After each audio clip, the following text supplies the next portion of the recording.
Pome ni imwe mu mbuto zamamaye cyane kandi zizwiho kugira intungamubiri cyane, yaba ari ku bantu basanzwe cyangwa se abakora imyitozo ngororamubiri. Uru rubuto ruzwiho uburyohe bwihariye, ruzwiho kurinda ubuzima cyane no bw'umubiri, ubwirinzi ku ndwara zitandukanye, ariho havuye imvugo rusange ivuga ngo pome imwe ikurinda umunsi kwa muganga. Abenshi rero bibaza akamaro k'uru rubuto, usibye kuba twarurya tukumva turahaze cyangwa se ntiduhaze, hari ibibazo se ubundi pome nicyo ishobora kuba yafasha umubiri. Mwibutsa ko iki kiganiro kinyura kuri channel yacu ya YouTube twitwa Dynapharm Rwanda. Ni by'agaciro kuba warakoze subscribe, niba utarayikora niko kanya ngo uyikore kugira ngo tubashe kubana. Reka tuze turebe ibyiza bya pome ku buzima cyangwa se ku muntu uri kuyikoresha by'umunsi ku munsi. Ese ifasha iki umubiri uri kuyikoresha n'ibindi byinshi. Ikaze. Nubwo pome zikeneye kubyongera imbaraga karori, ariko zikize cyane kuri fibers zifasha umubiri kwirinda indwara zitandukanye no kurinda kwiyongera kw'amavuta mabi mu mubiri.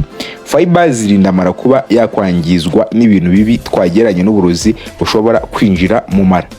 Si byo gusa kandi kuko zikungaye ku bitunganya umubiri bikuramo uburozi. Iby'ingenzi dusangamo ni nka quercetin, epicacetin ndetse na B2. Uretse ibyo kandi tunasangamo acide izwi cyane ataritatique ariyo iyiha icyanga.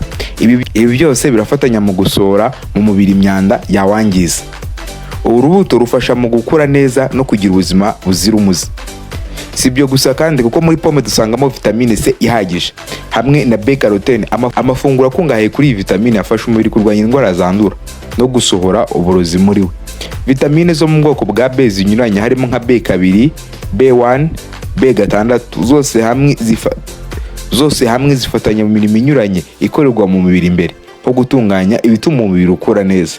Si ibyo gusa kuko zibonekamo imwe mu myunyungugu nka potassium, phosphore na calcium. Potassium izwiho kuyobora uko umutima utera neza no kuringaniza umuvuduko w'amaraso, bituma potassium irwanya ingaruka mbi za sodium.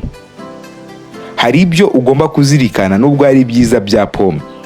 Mu mihingire yazo hakunzwe gukoresha imiti irinda udusimba twonona ibihingwa kubera ingaruka zaterwa n'ubwandure bwa pome. Mu gihe isarurwa, mbere yo kwirya ugomba kuyironga neza mu mazi menshi.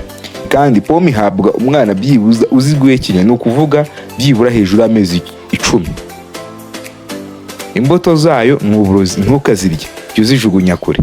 Ikiganiro cyo nakagaruka ni ikiganiro cy'ubuzima kinyura kuri channel yacu ya YouTube twitwa Dynapharm Rwanda. Ni by'agaciro kuba warakoze subscribe. Ikaze.